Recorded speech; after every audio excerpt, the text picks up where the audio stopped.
Hola, ¿qué tal? ¿Cómo están? Nos encontramos el día de hoy abordando ya la tercera parte de esta serie que hemos dado en llamar ¿Por qué sufren los justos? Quisiera tomar unas preguntas que le hice a usted en la segunda parte de esta serie. Quisiera que hoy volviésemos a reflexionar un poco en esas preguntas. Algunas de ellas eran, por ejemplo, ¿cómo estoy respondiendo a este tiempo difícil? ¿Cómo estoy respondiendo en este tiempo de pandemia? ¿Cómo respondemos en este tiempo de adversidad? ¿Cómo es que realmente debo responder? ¿Qué es lo que debe salir de dentro de mí? ¿Qué es lo que estoy aprendiendo de todo esto que está sucediendo? Y también les sugiero que se pregunte, ¿mi respuesta le muestra a la gente que me rodea mi fe? ¿Mi respuesta muestra mi amor a Dios y también a otras personas? ¿Mi respuesta muestra el carácter similar al de Cristo? Es decir, mis valores, mi compromiso con Dios, mis prioridades, ¿se pueden ver en este tiempo de adversidad que estoy viviendo? Pregúntese en eso. Hoy en día, dentro de esta serie, mi compromiso con usted es el de compartirle los propósitos y razones del sufrimiento. En primer lugar, quisiera decirle que sufrimos como testimonio, es decir, como testigos.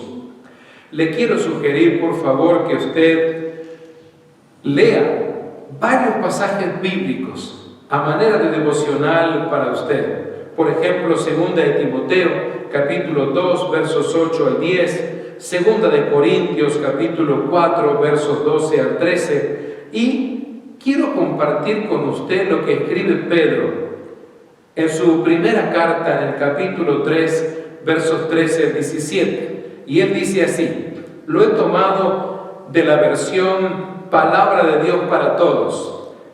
Él dijo, así que, ¿quién intentará hacerles daño si ustedes siempre están tratando de hacer el bien? Sin embargo, si de hecho sufren por hacer lo que es justo, entonces son afortunados. No se preocupen ni les tengan miedo a quienes los hacen sufrir. Más bien preocúpense por honrar solo a Cristo como Señor y estén siempre listos a responder todo lo que Él les pida, o todo lo que aquel le pida razón de su esperanza. Buena palabra para preguntarnos en este tiempo de pandemia, ¿quién es nuestra esperanza? Y el apóstol continúa en el verso 16 y dice, pero cuando respondan, háganlo con humildad y respeto, manteniendo una conciencia limpia. Así, los que hablan mal de su buena conducta en Cristo sentirán vergüenza por haberlos criticado. Es mejor, dice el apóstol Pedro, sufrir por hacer el bien, si es la voluntad de Dios, que sufrir por hacer el mal. Sabias palabras, ¿verdad? Cuando los creyentes enfrentan al sufrimiento con gozo y estabilidad, se convierte en un testimonio maravilloso para el poder y la vida de Cristo que aclamamos y nombramos. El sufrimiento provee de oportunidades clave para manifestar y magnificar el poder de Dios a través de sus siervos, para así verificar y confirmar al mensajero y también su mensaje. También podemos decir que esto provee de oportunidades que revelan nuestro carácter como embajadores de Cristo. No se olvide que quien habla de este asunto de ser embajadores de Cristo justamente está en el primer libro de Reyes, el capítulo 17, verso 17, y hasta el verso 24. También le sugiero que usted vea lo que dice el Señor en el capítulo 11, según el Evangelio de Juan, capítulos 1 al 41. Ahora, esto que acabo de decirles incluye diferentes áreas. En primer lugar, glorificar a Dios es uno de los propósitos más importantes, glorificar a Dios ante el mundo angelical. Les sugiero que lea el capítulo 1 y 2 de Job, y también fíjense ustedes lo que dice Pedro en su primer carta, capítulo 4 y verso 16. Pero si alguno padece como cristiano, no se avergüence, más bien glorifique a Dios en este nombre. Así que entonces tenemos una gran oportunidad, según nos dice Pedro, de glorificar a Dios en los tiempos de adversidad. En segundo lugar, también es para manifestar el poder de Dios a otros. Veamos eso en 2 de Corintios, el capítulo 12, versos 9 y 10, y también en el capítulo 9, según el Evangelio de Juan, y el versículo 3, donde los discípulos vieron a un hombre ciego de nacimiento y le preguntaron a Jesús, al Maestro, ¿quién pecó? ¿Este ciego de nacimiento o los padres?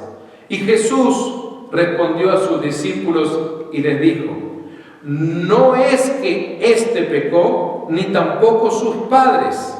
Al contrario, fue para que las obras de Dios se manifestaran en él. Así que los discípulos de repente esperaban una respuesta de que este hombre atribulado, este hombre con este problema tan serio de ceguera desde nacimiento, el Señor Jesús le dijera, bueno, de repente fue por culpa de los padres, por algún pecado, o de repente él mismo, alguna situación pecaminosa. Y el Señor Jesús les dice, de ninguna manera, ni lo uno ni lo otro. Esto entonces se está llevando a cabo para que Dios se manifieste. Y verdaderamente que fue así, porque aquel ciego de nacimiento fue sanado y el Señor Dios Todopoderoso se manifestó en aquellos días, aunque revolucionó a Jerusalén este grande milagro que hizo el Señor. En tercer lugar, podemos decir que es para manifestar el carácter de Cristo en medio del sufrimiento como testimonio para ganar a otros para el Señor. Les sugiero que lea 2 de Corintios, capítulo 4, versos 8 al 12, donde el apóstol dice, estamos atribulados en todo, pero no angustiados. Estamos perplejos, pero no desesperados, dice Pablo. Estamos perseguidos, pero no desamparados. Abatidos, pero no destruidos.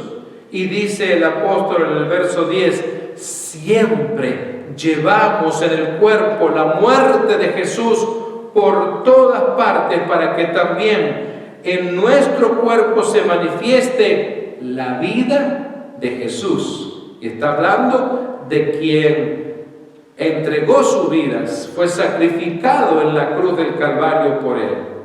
Porque, dice el apóstol Pablo, nosotros que vivimos siempre estamos expuestos a muerte por causa de Jesús, para que también la vida de Jesús se manifieste en nuestra carne mortal. De manera que en nosotros actúa la muerte, pero en ustedes actúa la vida. Mis amados hermanos, hermanas, entendamos que sufrimos también para desarrollar nuestra capacidad y simpatía para confortar a los demás, sí, para poder consolar a alguien más.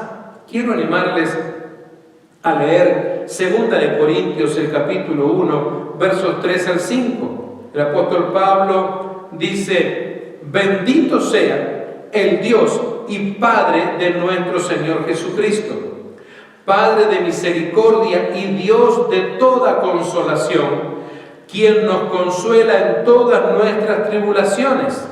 De esta manera, con la consolación con que nosotros mismos somos consolados por Dios, dice Pablo, también nosotros podemos consolar a los que están en cualquier tribulación. Así que, aunque estés pasando un momento difícil, un problema, un momento de tribulación o de adversidad, dice la palabra, que Dios te puede usar para consolar a otra persona.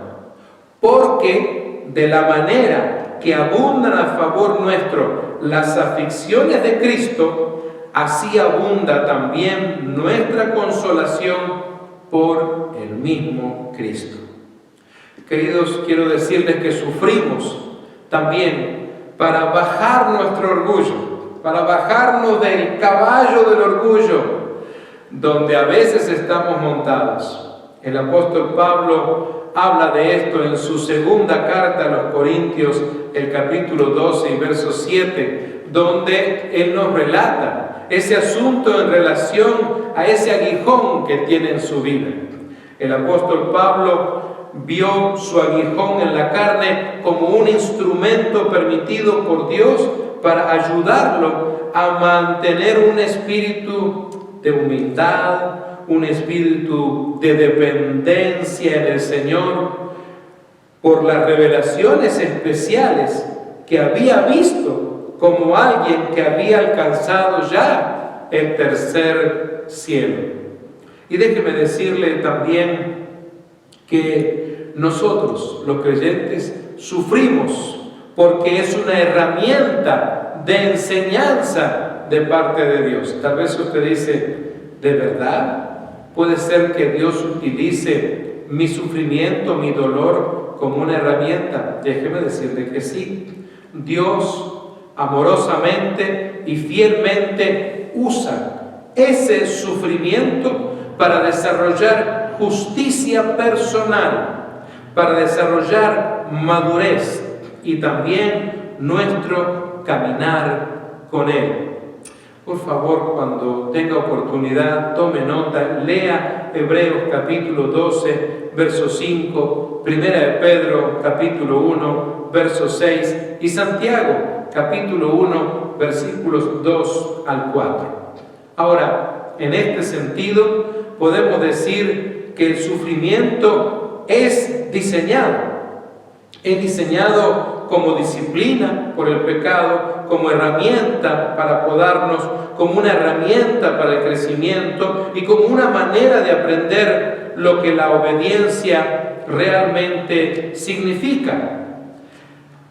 Sufrimos para traer dependencia continua en la gracia y el poder de Dios. El sufrimiento es diseñado para hacernos caminar por la habilidad de Dios, el poder y sus provisiones en lugar de las nuestras.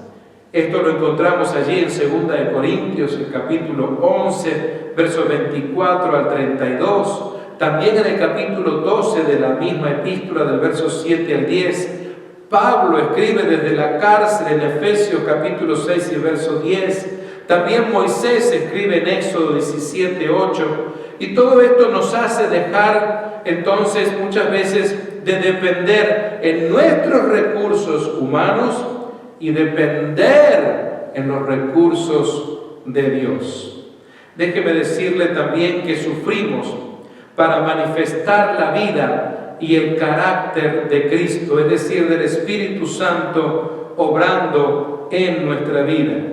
En 2 de Corintios capítulo 4, versos 8 al 11, y también más tarde en la carta o la epístola a los Filipenses capítulos 1 al verso 19, Pablo nos habla de esto, de este sufrimiento para manifestar la vida, para manifestar el carácter, la actitud de Cristo, obrando a través de su Espíritu Santo en nosotros. Esto es similar al punto que ya hemos visto hace un instante, con más énfasis, podríamos decir, en el proceso de definir el objetivo, de definir la producción del carácter de Cristo.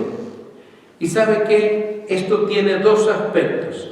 Uno puede ser negativo, el otro puede ser positivo. El aspecto negativo dice que el sufrimiento nos ayuda a quitar las impurezas de nuestra vida, como la indiferencia, como la autoconfianza, los motivos falsos, el egocentrismo, las prioridades y valores erróneos, la defensa humana, el mecanismo de escape por el cual tratamos de solucionar nuestros problemas o nuestras soluciones humanas. El sufrimiento, mi amigo y mi amiga, en sí mismo no quita las impurezas, pero es una herramienta de Dios que usa para hacernos ejercitar la fe en las provisiones y la gracia de Dios. Y déjeme decirle también que es la gracia de Dios en Cristo. Fíjense que lo que nos cambia justamente es ese trabajo especial del Espíritu Santo en nuestras vidas, su gracia misma.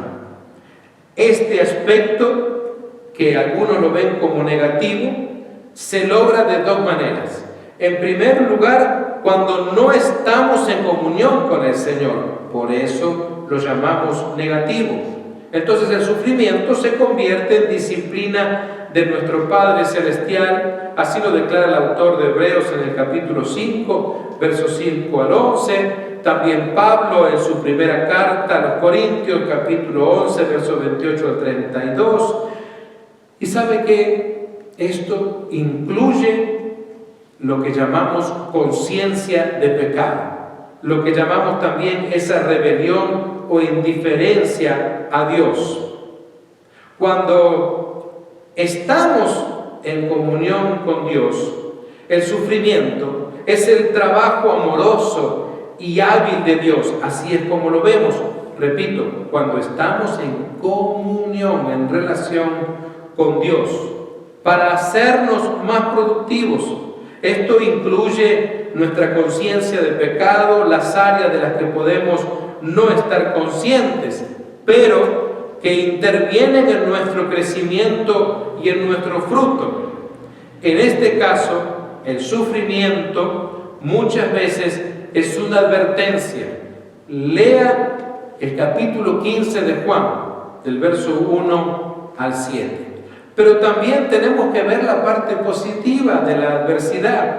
Cuando los creyentes experimentan el sufrimiento con gozo, es decir, que aguantan, que mantienen aplicando las promesas, los principios de su fe a su vida, la vida misma o el carácter de Cristo será manifestado cada vez más mientras crecen a través del sufrimiento. Esto es lo que declara Pablo en su segunda carta a los Corintios, capítulo 4, versos 9 al 10, y luego también en el capítulo 13 y verso 18. Esto significa entonces algo muy importante. Significa confianza, significa paz, gozo, estabilidad, valores bíblicos, significa fidelidad a Dios y obediencia, que es contrario a las actitudes mentales del pecado, que son la culpa, que son la queja, las reacciones contra Dios que muchas veces la gente tiene. Una vez que le he descrito un poco estos dos aspectos de lo negativo y de lo positivo, déjeme decirle también que sufrimos para manifestar la naturaleza malvada del hombre malvado y lo justo de la justicia de Dios cuando es juzgada. El apóstol Pablo, justamente en la carta que escribe, que es de las primeras iglesias que él plantó en el Asia Menor, Primera de Tesalonicenses, capítulo 2, versos 14 al 16.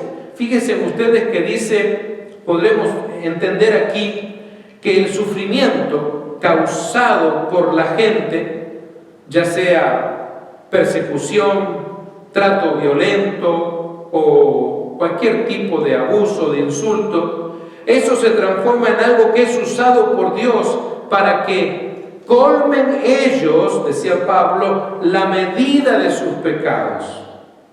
Esto muestra el carácter malvado de aquellos que persiguen a otros y la justicia de Dios cuando estos caen.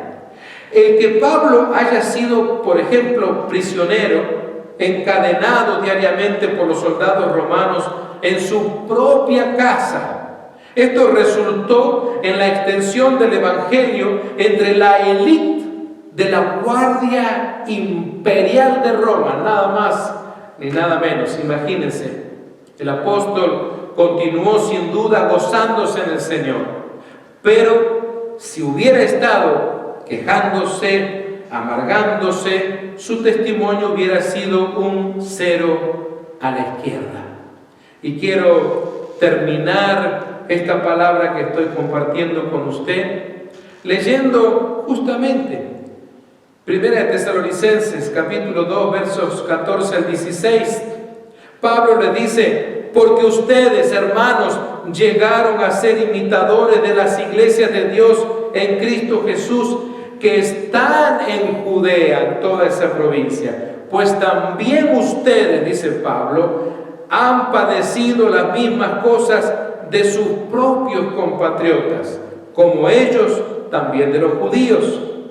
Estos, según el verso 15, dice Pablo, tanto al Señor Jesús como a los profetas, a nosotros nos han perseguido, no agradan a Dios y se oponen a todos los hombres, prohibiéndonos hablar a los gentiles, dice Pablo, a fin de que sean salvos.